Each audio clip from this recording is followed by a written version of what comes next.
현지 시간 수요일 뉴욕 증시가 물가 지표 경계 속에 하락했습니다. 바이든 대통령이 틱톡과 위챗을 금지한 트럼프 전 대통령의 행정명령을 철회했습니다. 웰스파고가 미국의 GDP 경제 성장률 전망치를 기존 7%에서 7.3%로 상향 조정했습니다. 미국의 4월 도매 재고가 0.8% 증가하면서 예상치에 부합했습니다. 게리 겐슬러 SEC 위원장이 증권거래 규정과 관련한 광범위한 개혁을 시사했습니다. 엘살바도르가 비트코인을 법정 통화로 세계 첫 승인했습니다. 게임스톱이 새 CEO와 CFO에 전 아마존 경영자를 선임했습니다.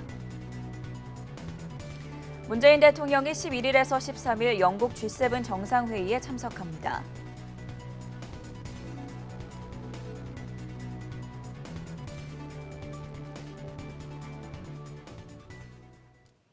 네, 시청자 여러분 안녕하십니까? 목요일 글로벌 이슈투데이의 전세원입니다. 30분 전에 마감한 현지 시간 수요일 뉴욕 증시 오늘도 3대 지수가 모두 다 떨어졌습니다. 다우지수가 3거래일 연속해서 약세를 나타냈고 S&P 500 지수 장중에는 플러스권에서 움직였었는데 결국에 장 막판으로 가면서 하락 반전되면서 역시 약보합권에서 종가 형성했습니다. 먼저 자세한 글로벌 마감 시황 확인해 보시죠. 박곤 외신캐스터가 준비하고 있습니다.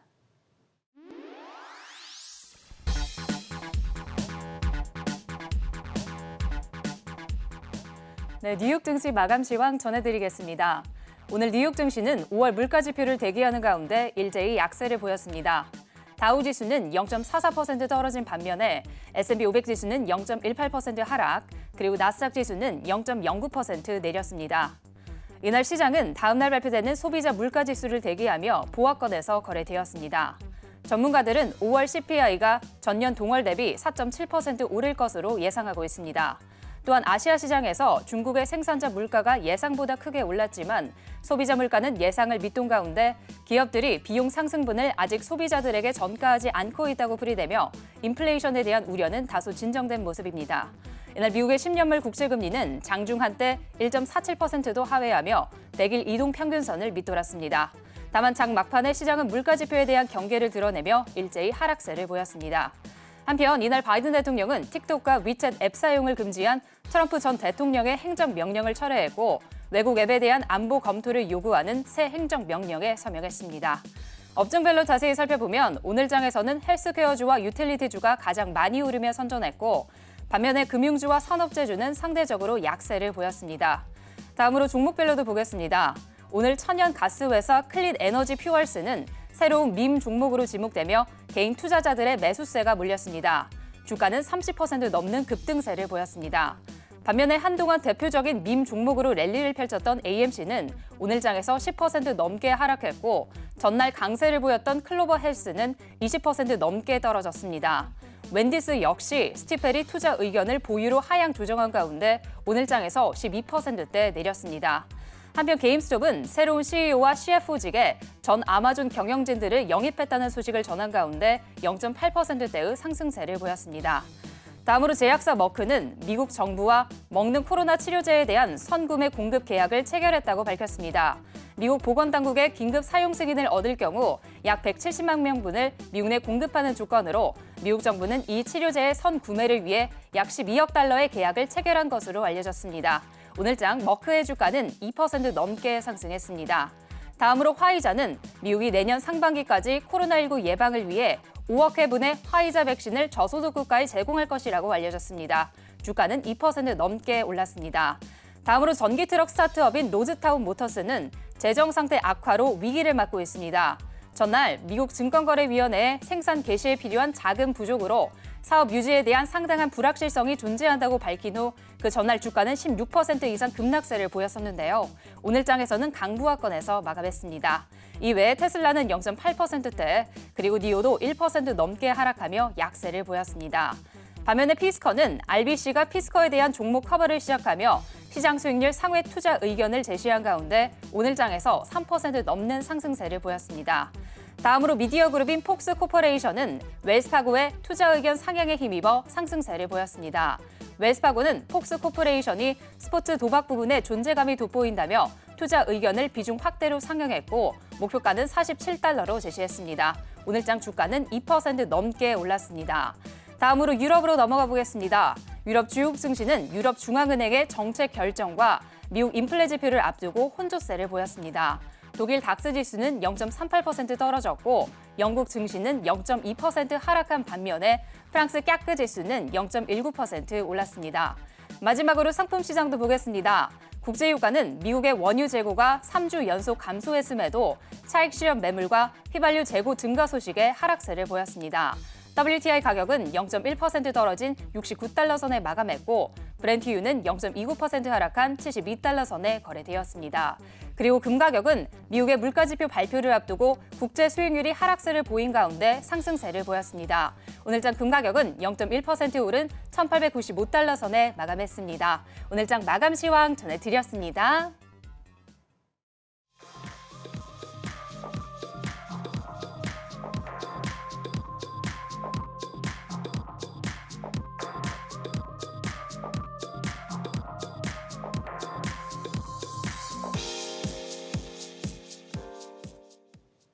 세계 각국의 이슈로 투자자의 든든한 하루를 보장해드리는 글로벌 이슈 투데이 시간입니다. 오늘의 첫 번째 뉴스 화면 통해서 체크해 보겠습니다.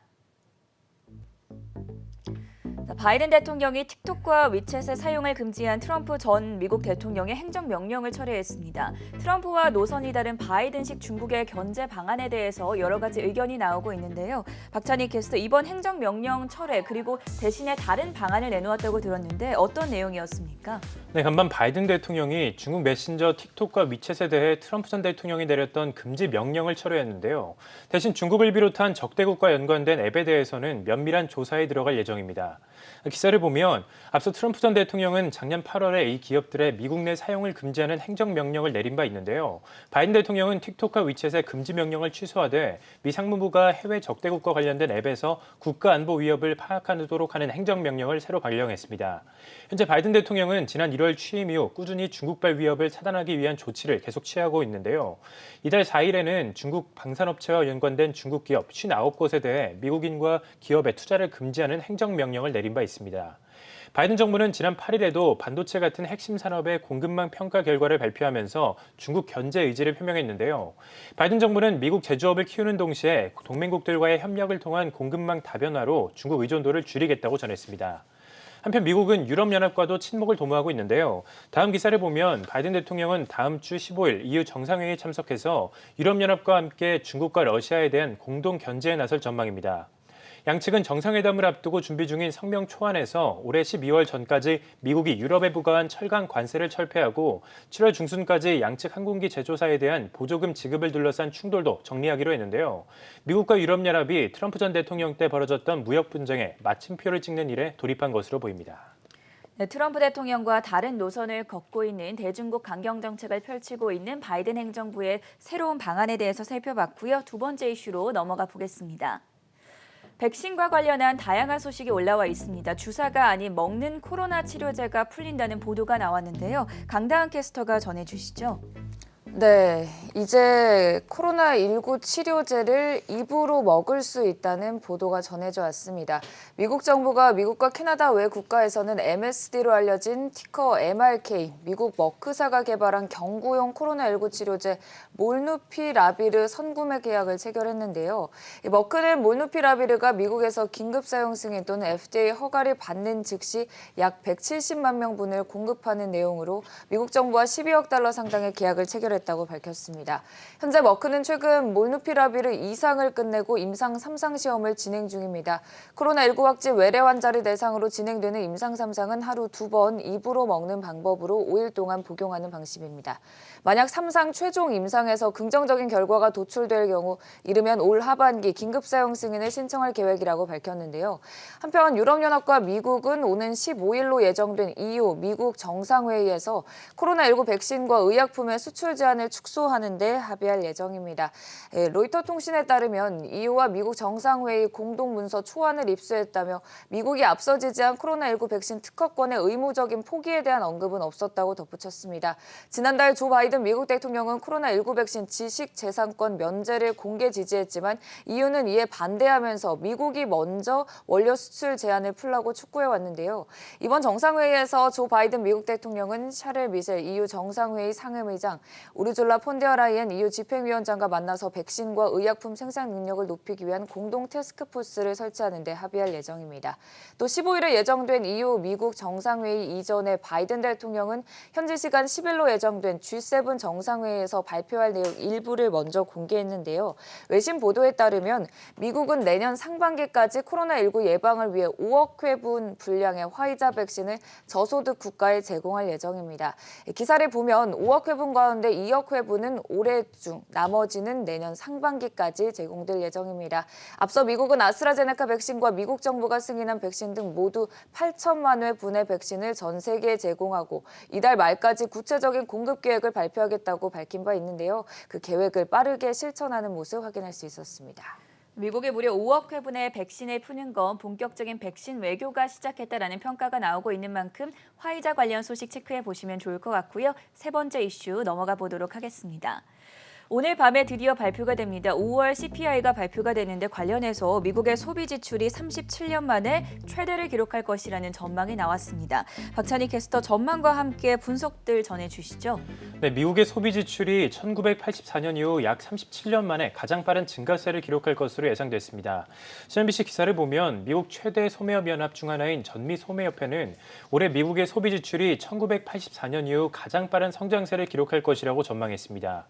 전미소비협회의 잭 클라인엔즈 수석 전략가는 올해 미국의 소비 지출이 지난해보다 약 12% 증가한 4조 5천억 달러를 기록할 것이라고 내다봤는데요. 전미소매협회의 전망은 불과 4개월 만에 대폭 상향 조정됐습니다. 지난 2월에는 올해 소비 지출 증가폭이 전년 대비 약 7.3% 증가한 4조 3천억 달러로 예상된 바 있습니다. 한편 이들은 미국의 경제 성장률 전망치도 높여 잡았는데요.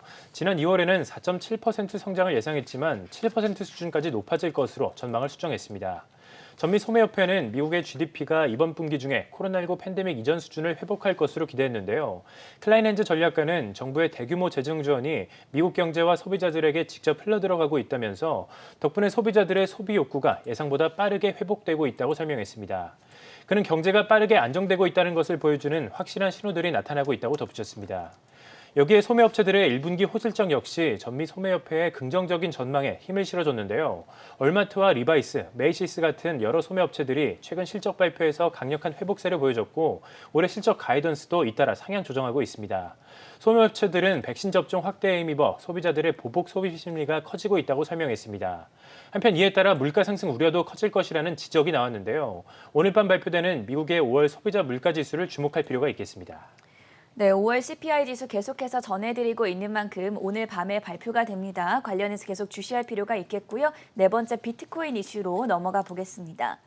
최근에 암호화폐 시장에서 스타가 세대 교체되고 있다 이런 평가가 나옵니다. 일론 머스크가 지고 부켈레가 뜨고 있다라고 하던데요. 엘살바도르 대통령이 비트코인 법화를 처음으로 채택을 해서 논란과 함께 또 기대를 모으고 있습니다. 강다은 캐스터 오늘 비트코인 가격이 오랜만에 상승을 하고 있는데 관련 이슈들 어떤 것들 짚어보면 좋겠습니까? 네, 아무래도 엘살바도르 의회가 가상화폐인 비트코인을 법정화폐로 인정하는 법안을 승인하면서 가상화폐 시장도 전반적으로 탄력을 받고 있습니다. 엘살바도르 의원들은 비트코인을 공식적으로 수용하는 법안에 84명 중 무려 62명이 찬성표를 던졌습니다. 앞서 이 법안을 승인해 의회로 넘긴 나이브 부켈레 엘살바도르 대통령은 의회 표결 직전에 비트코인을 법정화폐로 승인하게 되면 우리나라 사람들과 기업들이 금융상품과 서비스에 접근할 수 있는 기회를 높임으로써 투자, 관광, 혁신, 경제 발전에 큰 도움이 될 것이라고 주장한 바 있는데요.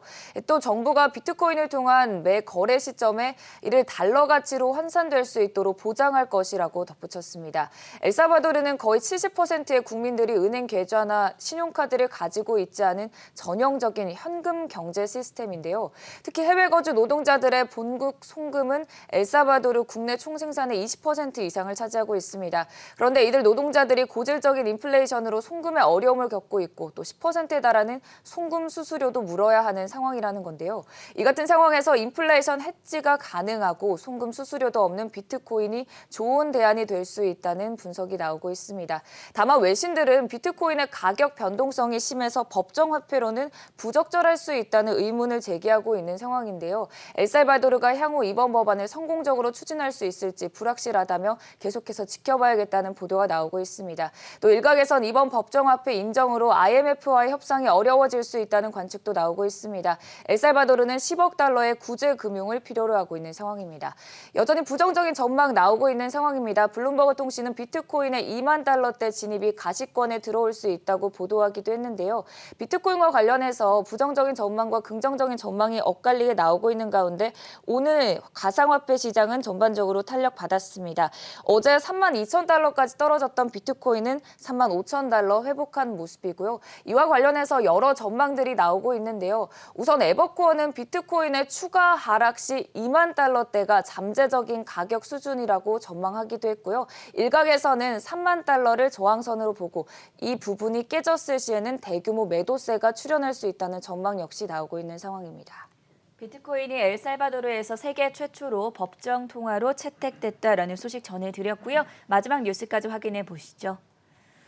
한동안은 캐시우드 소식을 정말 매일같이 속보처럼 전해드린 바가 있었는데 최근에는 좀 뜸했습니다. 캐시우드가 이번에는 인플레 공포가 없다. 5년 안에 포트폴리오를 3배로 늘리겠다 후원장담했는데 어떤 소식이었습니까? 네, 우리에게 일명 돈나무 언니로 잘 알려진 스타 투자자 캐시우드가 인플레이션 우려 속에 성장주 가격이 떨어지면 향후 5년 안에 아크 인베스트먼트 포트폴리오를 3배 이상 늘릴 것이라고 밝혔습니다. 준비디오나 테슬라 같은 기술주에 투자해서 큰 수익을 거두면서 유명세를 탄 캐시우드는 최근 목재나 구리 가격 같은 원자재 가격의 하락세가 시장에서 인플레이션 우려가 과장되었다는 것을 보여준다라며 인플레이션 우려를 일축했는데요. 목재 가격은 5월 7일 고점에서부터 약 30% 하락했고 구리 가격도 같은 기간 거의 6% 하락했습니다. 캐시우드는 최근 성장주가 어려운 시기를 보냈다는 것을 알고 있다라며 이에 따라 기업 인수 목적회사, 스펙회사 등에 투자하기를 시작했다고 말했습니다. 인플레이션에 대한 우려는 연초부터 성장주에 큰 부담을 줬는데요. 이에 따라 에너지나 금융주 같은 가치주로 자금이 이동했습니다. 러셀 1000 지수에서 가치주는 지금까지 약 18% 상승한 반면에 성장주는 7% 오르는 데 그쳤습니다. 지난해 미국 ETF 중에서 최고 실적을 달성한 아크 인베스트먼트는 성장주 둔화와 함께 수익률이 대폭 꺾였는데요. 아크 이노베이션 ETF는 지난 2월에 기록했던 사상 최고치에서 30% 가까이 하락했습니다. 실제로 최근 시장의 관심사는 올해 초까지 큰 관심을 받았던 캐시우드의 아크 인베스트먼트에서 올해 벌써 4자릿수 상승률을 기록해 열풍을 일으키고 있는 게임스톱이나 AMC 같은 밈 주식으로 옮겨갔는데요. 캐시우드는 이에 굴하지 않고 성장주가 지금보다 더 하락하면 포트폴리오 규모를 3배까지 늘리겠다고 밝혔습니다. 이날 아크 이노베이션의 주가는 0.25% 소폭 하락했습니다.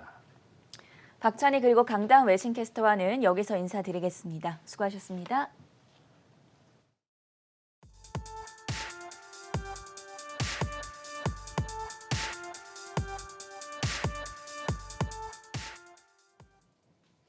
네, 오늘은 UBS가 선정한 인플레이션 기간 매수할 저렴한 종목들에 대해 살펴보겠습니다. 현재 5월 소비자 물가지수 발표를 앞두고 투자자들의 관망세가 짙어진 상황인데요. 물가 상승 압력이 높아질 경우 인플레이션 우려가 커지면서 위험 자산이 타격을 받을 수 있다는 경계감이 시장에 부각된 상태입니다. 다만 UBS는 이런 시기에 오히려 주목해야 될 기업들이 있다고 전했는데요.